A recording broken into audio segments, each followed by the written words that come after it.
I will present a summary of our research focused on debris flow hazard assessment. The idea was to propose a methodology how to assess hazard from regional to basin scale. This is the content of my presentation. First, a few words about the problem.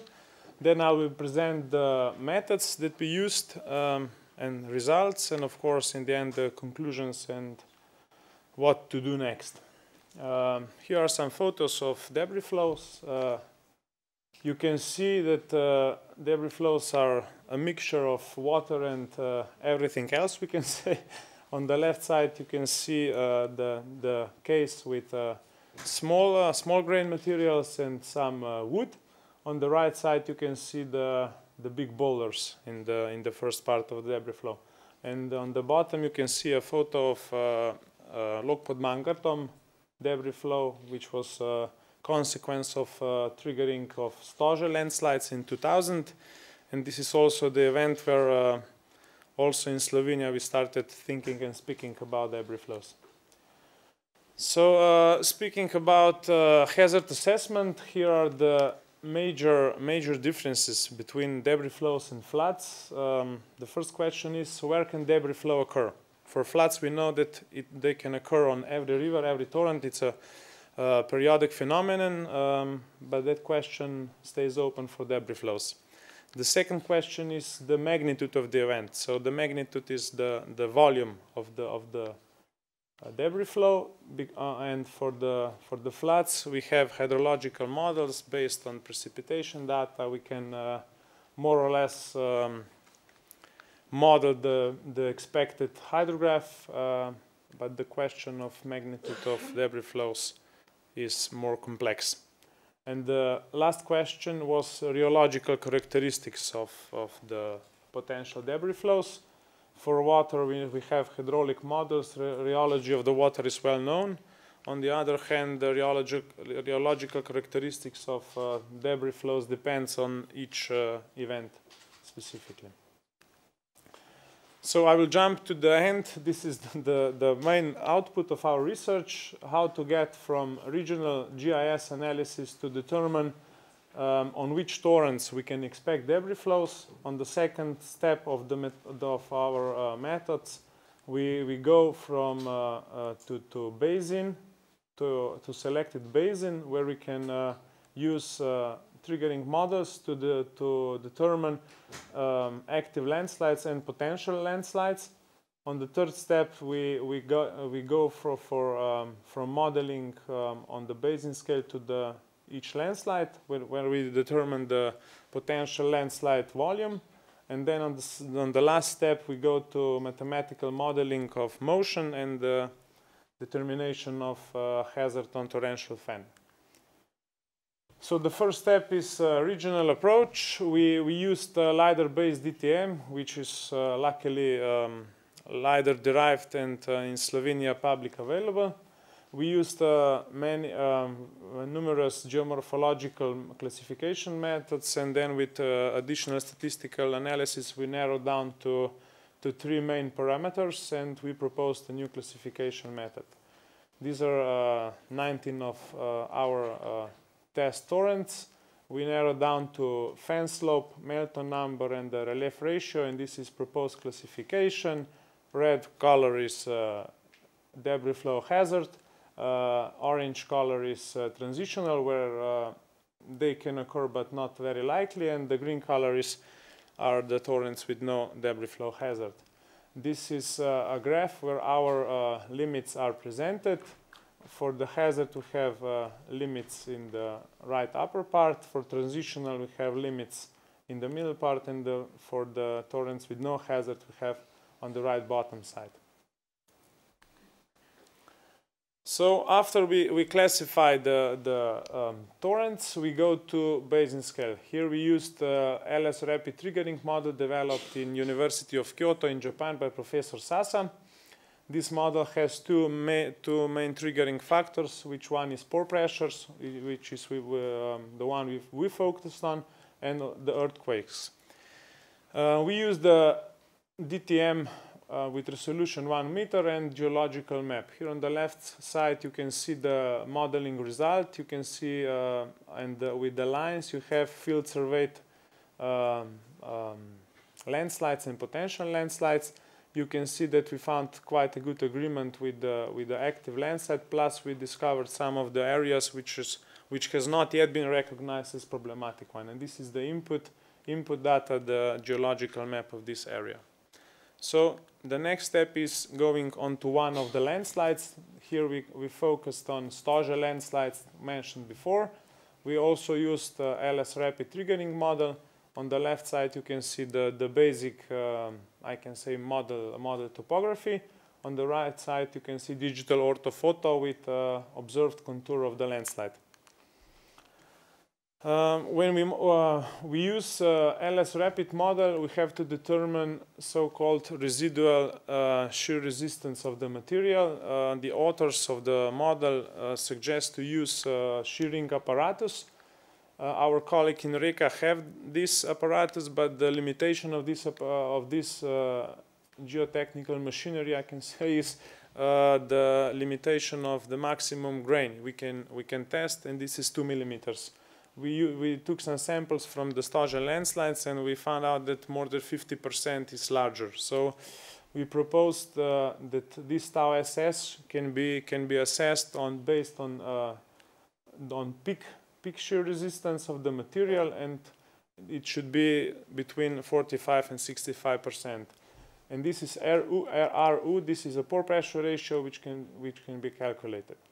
On the left side we can see our input data. This is geological map, and on the right side we can see our model with potentially unstable areas. This is the main result of our modeling. Beside the volume of the landslide, which was the main focus, we also checked the area of triggering, the stopping part of this first phase landslide, which was in the Mangar Torrent Creek, and also the conditions on the left side, on the left bank of the Mangar Torrent. We found quite good agreement with all of these parameters. And speaking about landslide volume, our modeling result was practically the same that measured volume, and we achieved that with pore pressure ratio 0.3, which is around 65% of saturation in the material, and the tau SS was around 190 kilopascals, which is actually on the lower side of our proposal. When we have the potential landslide volume, we move to the next phase, and this is mathematical modeling of the potential landslide. We use Flow2D numerical model. That's a commercial hydraulic model which has a model for debris flow modeling, and the question which has to be answered is potential debris flow rheology, which is expressed with volume concentration, dynamic viscosity, and shear resistance. We took some samples into our geotechnical lab on the university, and we did some sensitivity analysis of the model. We were surprised that with our measurements we get quite unrealistic result compared to the validated model with the event. So with additional research, we went deeper into a numerical model, and we found out that this is the rheological model, and this component C here includes depends on the volume concentration. So here is an example of two models with the same volume concentration and different dynamic viscosity and shear resistance. So we concluded that when using Flow2D model, the most focus should be on determining the right volume concentration of potential debris. So which are to determine which volume concentrations can occur when landslide will turn into a debris flow. So the main results of our research were new classification method for torrent areas on regional scale, a method to how to determine landslides and potential landslide on a basin scale inside of the one watershed. We tried to use the landslide triggering model to assess potential landslide volume, and how to estimate rheological characteristics of the potential landslide, of potential debris flow. And the last part was, of course, the goal, the debris flow modeling, and of course the preparation of debris flow hazard maps. This is our methodology in a tabellaric view. On the left side you have phases, which goes from preliminary torrent area classification to potentially to the determination of potentially unstable areas inside of chosen torrent area. Then we have potential debris flow magnitude estimation, debris flow modeling, of course, in the end, debris flow hazard assessment and hazard map preparation. Here are all the processes that we have to go through. This column is what data do we need. We mainly focused on public available data, which gives wider applicability of our method. Mostly we have digital terrain models, geological maps, and some geotechnical lab results.